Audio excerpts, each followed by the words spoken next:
Hello बच्चों, कैसे हैं आप लोग। मैं आपका शैलेश सर आज आप लोगों के लिए फिर से एक वीडियो लेकर आ गया हूं। ये वीडियो बच्चों क्लास 10th की है।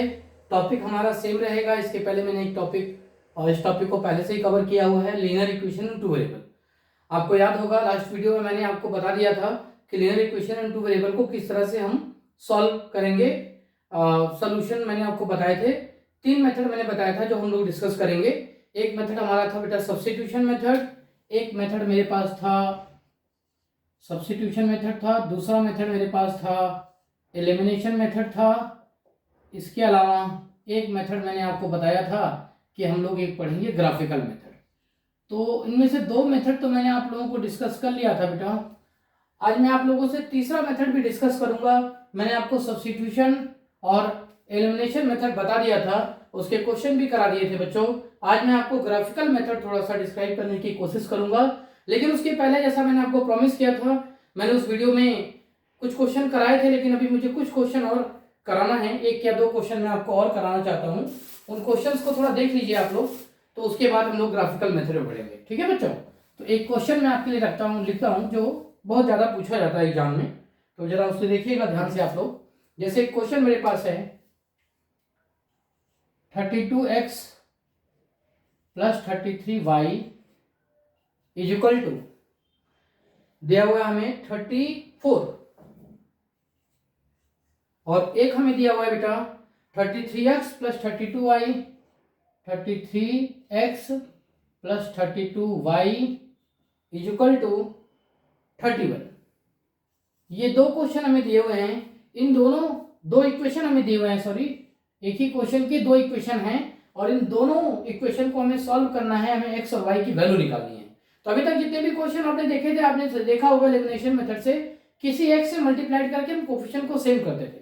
यहाँ देखिए 32x और ये 33x है। इन दोनों को अगर मैं सेम करना चाहूं तो इनमें कोई कॉमन फैक्टर नहीं दिखाई दे रहा है। हमारे पास एक ही तरीका हो सकता है कि हम इसको 33 से मल्टीप्लाइड करें और इसको 32 से मल्टीप्लाइड करें पूरे इक्वेशन को, और फिर ये इक्वेशन सॉल्व हो जाएगा। एक पॉसिबिलिटी तो ये है, लेकिन इस पॉसिबिलिटी में बच्चों मैं आपको बताऊं कि बहुत ज्यादा हमारा कैलकुलेशन होने वाला है, जो कि आपके लिए थोड़ा मुसीबत पैदा करेगा। तो आपको क्या करना है, आपको इस क्वेश्चन को सॉल्व करने का एक ट्रिक याद कर लेना है। क्या वो ट्रिक है उसको समझिए। उसमें आपको करना क्या है कि आप इसे इक्वेशन 1 मान लो पहले बेटा, और इसे इक्वेशन 2 मान लो। इस इक्वेशन और इक्वेशन 2 को एक बार ना आप ऐड कर दो। आप अपनी कॉपी में लिख लीजिएगा एडिंग इक्वेशन 1 एंड 2।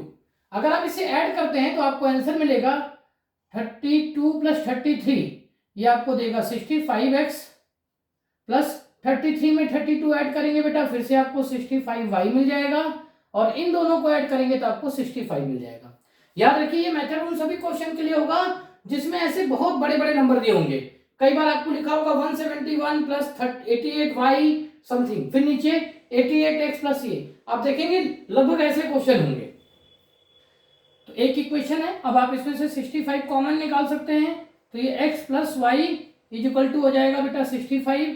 ये 65 इस 65 को काट के 1 कर देगा, यानी मेरे पास इक्वेशन आ गया x plus Y is equal to 1। इसे आप इक्वेशन नंबर 3 बना के छोड़ दीजिए।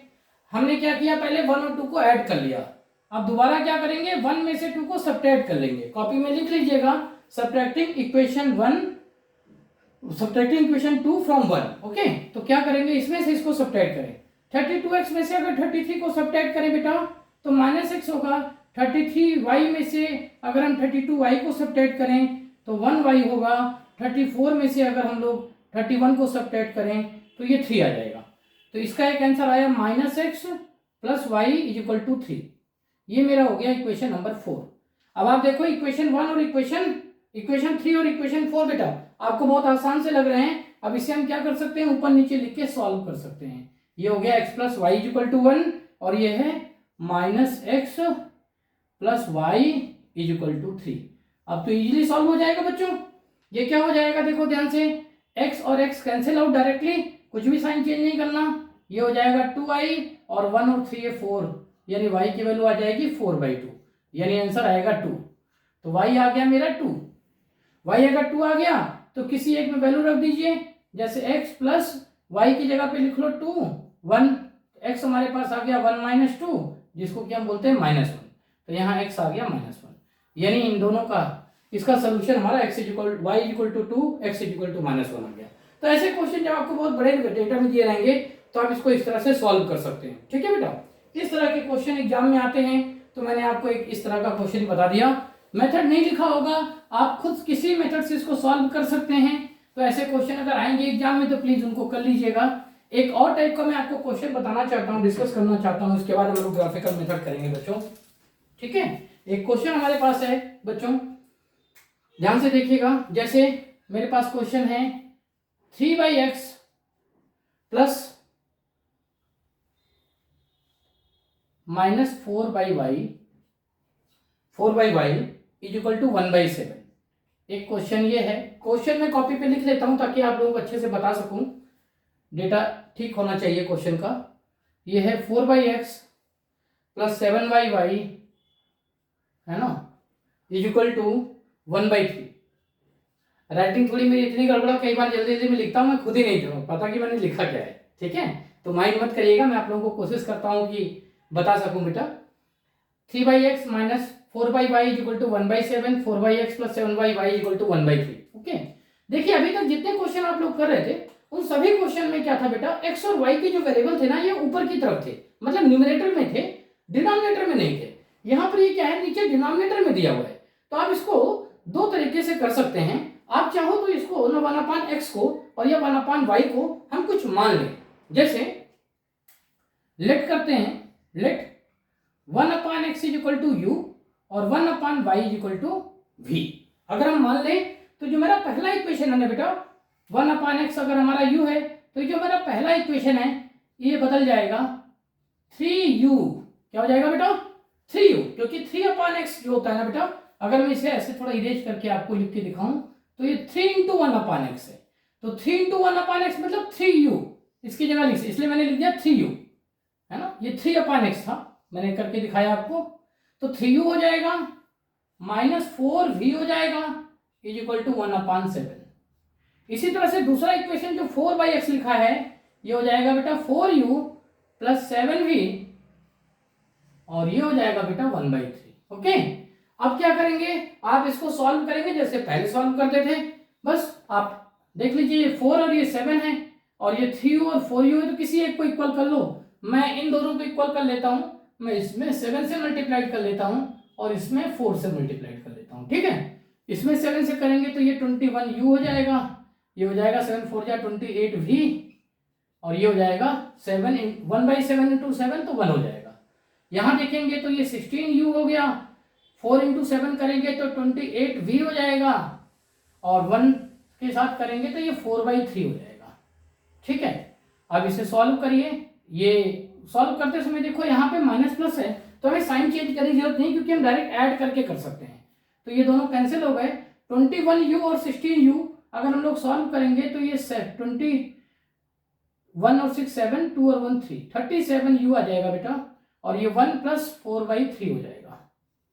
अब इसका एलसीएम ले लीजिए बेटा, 3 है तो 3 अगर है तो यहाँ पे तो 3 आ गया, यहाँ पे 4 आ गया तो ये 7/3 है। तो u क्या निकल कर आ रहा है यहाँ से, 7/3 तो है पहले से और ये 37 और नीचे आ जाएगा। तो आंसर आ गया हमारा 7 में 3 × 37 कर लेते हैं, 3 7 जा 21 और 3 3 जा 9 और 2 11। ठीक है, 3 7 जा 21, 3 3 जा 9 2 7/111। ये हमें u की वैल्यू आई बेटा। u की वैल्यू अगर ये आ गई तो आगे देखते हैं v क्या आएगा। अब हम लोग u यहां रख लिए हैं, v भी निकालना हमको है ना। तो v कैसे निकल सकता है, u की वैल्यू जो हमें निकल कर आई है उसको मैं किसी एक इक्वेशन रख देता हूं। जैसे यहां लिखा है 3u minus 4v is equal to 1/7। यहां अगर मैं वैल्यू रखूं तो 3u की जगह पे रखेंगे 7/111 माइनस 4v, v की जगह पे क्या रख सकते हैं, तो v तो निकालना ही है खैर, तो 1/7 हो गया। ये हो जाएगा -4v, ये 1/7 है। और अगर मैं इसे अब क्या करूं, 3 × 7/111 काटने की कोशिश करूं तो बिल्कुल कट जाएगा, 3 से कटेगा, 3 3 जा 9 और यहाँ बचा 2, 3 7 जा 21, 7/36। ये इस साइड जाके सब्ट्रैक्ट हो जाएगा बेटा, ये हो जाएगा 7/36, इधर जाके सब्ट्रैक्ट हो जाएगा क्योंकि अभी यहाँ पे प्लस में है। ठीक है, तो -4v हो जाएगा हमारा 1/7 -7/37, ये एक आ गया। अब इसे हम सॉल्व कर लेंगे। कैसे सॉल्व करेंगे, मैं यहां लिख देता हूं थोड़ा साफ। -4v = 1/7 -7/37। अब फिर से इनका एलसीएम निकाल लेते हैं। इनका एलसीएम अगेन 1 1 1 होगा बेटा। तो 7 के टेबल में अगर 1 1 1 देखें तो 37 टाइम में आएगा, तो ऊपर 37 हो जाएगा और ये हो जाएगा 37 से 7 7 जा 49। सेपरेट कर लें तो माइनस में आंसर आएगा -9 - 7 हो गया 2 और 4 - 3 अब है आपका 1 12 -12/111। ये हमें जो वैल्यू मिली है -4v की मिली। तो v कितना हो जाएगा बेटा, -12 1 1 ऑलरेडी है, -4 और लिख लें, ये कैंसिल 4 3 जा 12, यानी v हमारे पास आ गया बेटा 3/111। ओके, अब u और v निकल चुके हैं बेटा। तो जो आपने u और माना था, आपने माना था 1/x = u ना, यहाँ वापस आ जाइए। u क्या था तुम्हारा 7/111, तो यहाँ x हो जाएगा 111/7। आप इसे सॉल्व कर लीजिएगा, सॉल्व होगा आगे तो, नहीं तो यही आंसर रहेगा। ऐसे ही 1/y v के बराबर है, v हमें दिया है 3/111, इसे y = कर सकते हैं 111/3। छोटा हो सके तो छोटा कर दीजिएगा, नहीं तो आप यहीं पे छोड़ दीजिएगा। तो इस तरह के क्वेश्चन में बेटा आप ऐसे भी लेके करेंगे तो आपको सॉल्व हो जाएगा। ये थोड़े अच्छे क्वेश्चन थे, एग्जाम में ऐसे बहुत से क्वेश्चन आते हैं, तो मैंने एक क्वेश्चन आपको ये करा दिया। देखिए अभी हमारे पास थोड़ा टाइम बचा हुआ है, एक वीडियो में कम से कम 3 या 4 क्वेश्चन हो जाते हैं बच्चों, तो मैं सोच रहा हूँ आप लोगों को ग्राफिकल मेथड भी बता देता हूँ। ग्राफिकल मेथड एग्जाम में बेटा जरूर आता है, आप इसको अच्छी तरह से देख लीजिए। क्वेश्चन है, क्वेश्चन किस तरह से सॉल्व करेंगे और इसमें कैसे क्वेश्चन पूछे जाते हैं वो भी आप देखिए। क्वेश्चन है हमारे पास सॉल्व ग्राफिकली, लिखा होगा सॉल्व ग्राफिकली, लिखा x - y = -3। एक इक्वेशन तो ये दे दिया और एक इक्वेशन दे दिया 3x + 2y = 6। इक्वेशन 1 है और ये इक्वेशन नंबर 2 है। हम लोग क्या करेंगे बच्चों, यहाँ पे इक्वेशन 1 और इक्वेशन 2 से हम लोग एक लाइन ड्रॉ करेंगे। हमें पता है लीनियर इक्वेशन 2 वेरिएबल है, तो इससे जो लाइन ड्रॉ होगी वो एक स्ट्रेट लाइन होगी। तो लाइन कैसे ड्रॉ करेंगे वो तो मैं आपको बता दूंगा, क्योंकि 9th क्लास में आपने कोऑर्डिनेट ज्योमेट्री भी पढ़ा था और लीनियर इक्वेशन के साथ आप लोगों ने ग्राफ भी बनाए होंगे। तो सबसे पहले क्या करेंगे, हम लोग इस इक्वेशन को लेते हैं, यहाँ x - y = लिखा -3, तो हम लोग इसमें क्या करेंगे, x की वैल्यू ले लेंगे -3 और +y। फिर हम लोग इसे लिखेंगे, ऐसा एक टेबल बना लेंगे बेटा जिसमें x की वैल्यू रहेगी और इधर y की वैल्यू रहेगी। x लेंगे और y लेंगे। पहले मैं ले लेता हूँ x 0। x अगर मैं 0 ले लूं तो मुझे y क्या मिलेगा, जब मैं x यहाँ 0 ले लूंगा तो y मुझे मिल जाएगा, ये -3 इस साइड आएगा तो ये हो जाएगा +3, यानी y मुझे मिल जाएगा 3। और अगर मैंने y 0 ले लिया बेटा, y अगर मैंने 0 ले लिया तो मुझे x मिल जाएगा -3। तो मेरा जो लाइन ड्रॉ होगा वो 0 3 और -3 0 के कोऑर्डिनेट पे ड्रॉ हो जाएगा। मैं आपको ड्रॉ करके दिखाता हूं, आप लोग इस साइड में देखिएगा, ड्राइंग में इसी साइड कर दूंगा ताकि आप लोगों को दिखाई दे अच्छी तरह से। देखिएगा ध्यान से बच्चों, एक स्ट्रेट लाइन मैंने बना ली, ये सभी लोग जानते होंगे तो कोऑर्डिनेट ज्योमेट्री है। ये पहला पॉइंट है, दूसरा पॉइंट है, तीसरा पॉइंट है, चौथा, पांचवा, छठा, 1 2 3 4 5 6 7। यहाँ देखें, यहाँ देखें, यहाँ देखें, यहाँ देखें, यहाँ देखें। बहुत ज़्यादा परफेक्ट तो नहीं बनेगा, लेकिन ये कंफर्म है कि आप लोगों को ये पता चल जाएगा कि आप ग्राफ पेपर पे इसको कैसे सॉल्व करें। याद रखो ये क्वेश्चन जो है वो ग्राफ पेपर पे सॉल्व होने के लिए है। ये तो मैं ब्लैक व्हाइट बोर्ड पे कर रहा हूँ आप लोगों के लिए, केवल आपको ये बताने के लिए कि करते कैसे हैं। इसी मेथड से आप ग्राफ पेपर पे करेंगे बेटा तो एग्जैक्ट आपको आंसर मिलेगा। यहाँ हो सकता है कि आपको आंसर थोड़ा सा लगे कि ये लाइन ऊपर नीचे बनी हुई है, लेकिन आपको इन्फॉर्मेशन ये पता चल जाएगा कि करते कैसे हैं। ठीक है बच्चों, तो मैं कोशिश कर रहा हूँ बेटा कि परफेक्ट ही बना दूँ, है ना, लेकिन तो भी अगर नहीं बनता है तो याद रखिए कि ग्राफ पेपर का क्वेश्चन है तो थोड़ा टैली करना मुश्किल होता है। तो सबसे पहले जो मुझे बनाना है 0 पर 3, आपको पता है ये वाला पॉइंट तो 0 0 होता है, 0 पे 3 का मतलब ये वाला पॉइंट हो गया, और -3 पे 0 मतलब बेटा ये पॉइंट हुआ, ये है -3 पे 0। अब इन दोनों को मिलाते हुए मैं एक लाइन खींचता हूँ, एक लाइन स्ट्रेट लाइन ड्रॉ कर रहा हूं लाइक दिस। ये एक स्ट्रेट लाइन मैंने बनाई है, कोशिश करें कि एक स्ट्रेट लाइन बन जाए। ये लाइन जो हमारी है वो x minus Y is equal to -3 की है बेटा, है ना। इसी तरह से मुझे इसकी लाइन बनानी पड़ेगी। अब इसकी लाइन बनाने के लिए क्या करेंगे, ये फिर से देख लेते हैं। ये है 3x plus 2y is equal to 6। तो यहां भी क्या करें, पहले मैं x की वैल्यू यहाँ 0 ले लेता हूं, तो यहाँ y क्या निकलेगा देख लेंगे। अगर x मैं यहाँ 0 रख दूं बेटा तो ये 0 हो जाएगा, 2y 6 के बराबर है, तो y मुझे मिल जाएगा 3। आप लोग देख लीजिए कैलकुलेशन, x मैंने 0 ले लिया, तो x 0 ले लिया तो 0 प्लस 2y इक्वल टू 6, तो ये 2y यानी y मेरा हो जाएगा 3। और अगर मैं यहाँ पे y ले लेता हूं, अगर मैं यहाँ y 0 ले लूं, y अगर मैंने 0 ले लिया तो 2y ये पूरा 0 बन जाएगा, 3x 6 के इक्वल हो जाएगा, यानी x हो जाएगा मेरा 2। तो ये 2 पॉइंट मिल गए बेटा मुझे। एक पॉइंट है मेरा क्या 0 3 और एक पॉइंट है मेरा 2 0। तो एक पॉइंट मेरा 0 3 है, 0 3 का मतलब यही पॉइंट, और दूसरा पॉइंट है 2 पर 0, 2 0 का मतलब ये वाला पॉइंट। तो आप देखेंगे कि स्ट्रेट लाइन मेरी ऐसे बन गई है, यूं। इसका मतलब हुआ बेटा ये दोनों लाइन एक दूसरे को किस पॉइंट पर इंटरसेक्ट कर रहे हैं, देख लीजिए, वो पॉइंट है 0 3। तो ये इसका सोल्यूशन पॉइंट है। ये जो पॉइंट है इस पॉइंट को बोलते हैं सोल्यूशन पॉइंट। मिल गया, इसका एक सोल्यूशन होगा और ये मेरा सोल्यूशन पॉइंट कहलाएगा। ठीक है, तो इस तरह के क्वेश्चन एग्जाम में बच्चों करने के लिए आते हैं, जिसमें आपको एक लाइन इधर से, मतलब एक लाइन पहले जो दिया हुआ है ऐसे खींचना है, ये दूसरी लाइन इसे खींचनी है, फिर दोनों लाइन ड्रॉ करने के बाद आपको जिस पॉइंट को इंटरसेक्ट करेंगे वही आपका सोल्यूशन पॉइंट होगा।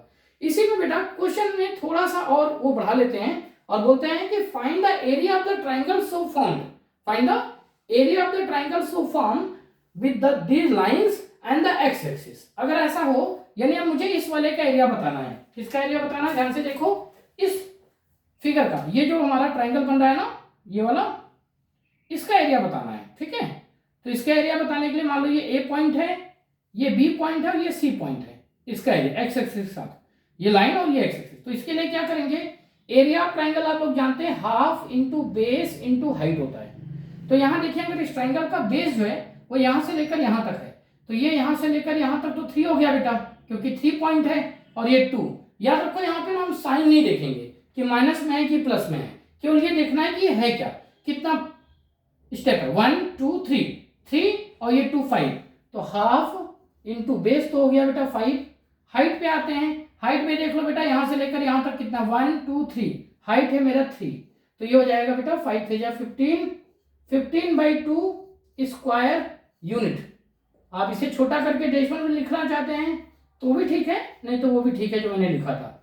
ठीक है, तो ये इसका एरिया निकल गया अगर आप ये कर लेंगे तो। याद रखिए बेटा, ये 4 मार्कर क्वेश्चन आपको एग्जाम में आता है इस तरह ग्राफ बनाने के लिए, गिफ्ट है। आप लोग अगर इसको बना लेंगे तो पूरे पूरे नंबर आप लोगों को मिलेंगे।